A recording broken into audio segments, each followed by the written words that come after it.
how to make everyone can like and comment your public profile info on Facebook Lite. Hello guys, in today's video I'm gonna show you how to make everyone can like and comment on your public profile info on Facebook Lite. First thing, go to Facebook Lite, and here you will find these three lines in the top corner. Click on it and go down until you find settings, and here you will find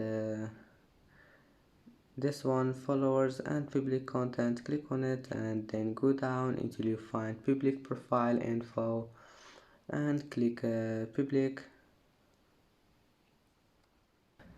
And that's it for today's video. If you like this video, please don't forget like and don't forget subscribe, and thank you for watching this video until the end, and see you in the next video.